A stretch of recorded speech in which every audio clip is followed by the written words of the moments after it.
Dans cette vidéo, j'aimerais partager avec toi 4 bénéfices liés à une façon de penser plus rationnelle. Alors pour rappel, une pensée rationnelle, c'est une pensée dont tu peux démontrer la véracité, alors qu'une pensée irrationnelle, c'est évidemment une pensée dont tu ne peux pas démontrer la véracité. Alors les 4 bénéfices. Premier bénéfice d'une pensée plus rationnelle, c'est qu'elle te permet de réduire ton anxiété. Imagine par exemple un vendeur. Ce vendeur, on lui impose un objectif de 15% de production supplémentaire par rapport à l'année passée. Alors, il pourrait très bien adopter une pensée irrationnelle qui serait par exemple je n'y arriverai jamais, je vais me faire licencier et ma vie sera foutue. Mais il est clair qu'en adoptant une façon de penser comme celle-là, donc qui consiste à dramatiser de façon excessive les choses, bien évidemment cela va amplifier son anxiété. A contrario, si il adopte une façon de penser plus rationnelle, c'est-à-dire donc s'il se dit par exemple oui, je ne sais pas si je vais réaliser cet objectif, mais par contre je peux réfléchir aux moyens d'y parvenir.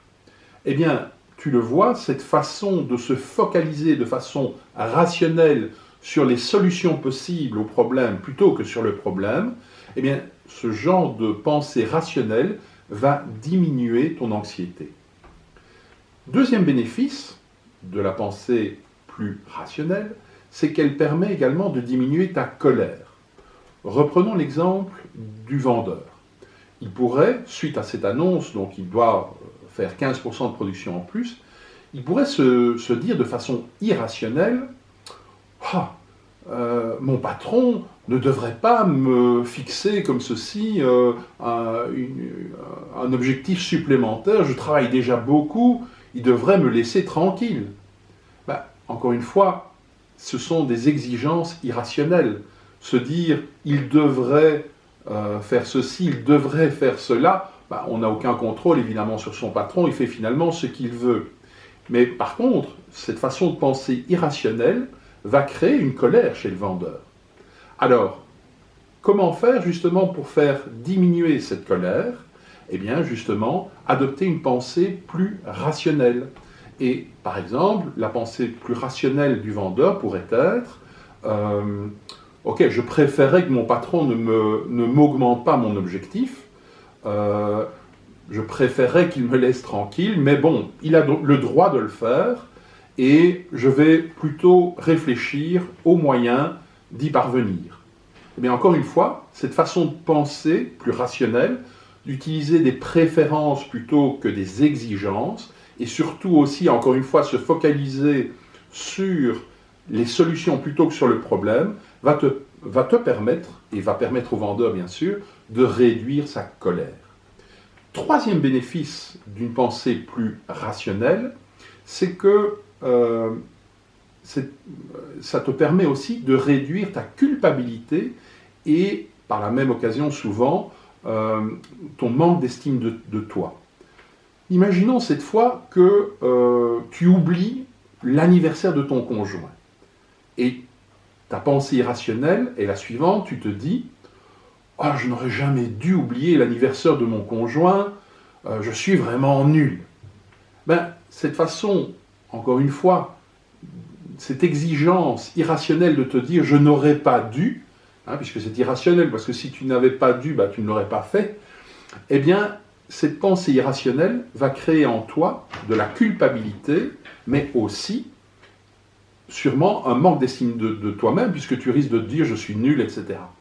Eh bien, encore une fois, si tu adoptes une façon plus rationnelle de penser et que tu te dis « j'aurais évidemment préféré ne pas oublier l'anniversaire de mon conjoint, je vais aller m'excuser auprès de lui et je vais lui demander comment je peux réparer mon erreur », eh bien, encore une fois, tu vois, cette attitude beaucoup plus rationnelle, où tu reconnais finalement que tu es un être humain faillible et où tu essaies finalement de trouver une solution pour réparer ton erreur, eh bien, cette façon plus rationnelle de penser va te permettre, encore une fois, de diminuer ta culpabilité. Puisque tu vas te dire, je suis un être humain faillible, j'ai commis une erreur, c'était malheureusement possible.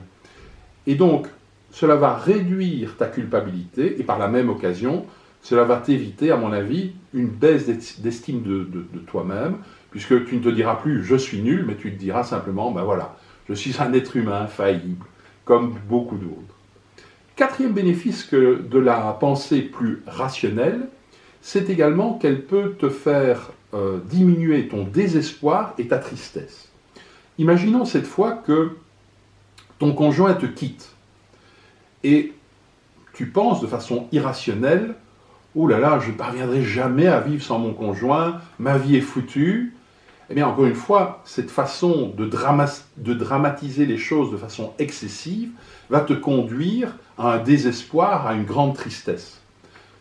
Par contre, tu pourrais très bien essayer de penser de façon plus rationnelle et te dire « ok, ça va être très difficile sans mon épouse, ou sans mon conjoint, parce que je l'appréciais, mais c'est vrai que quand j'étais jeune, je vivais déjà sans mon conjoint.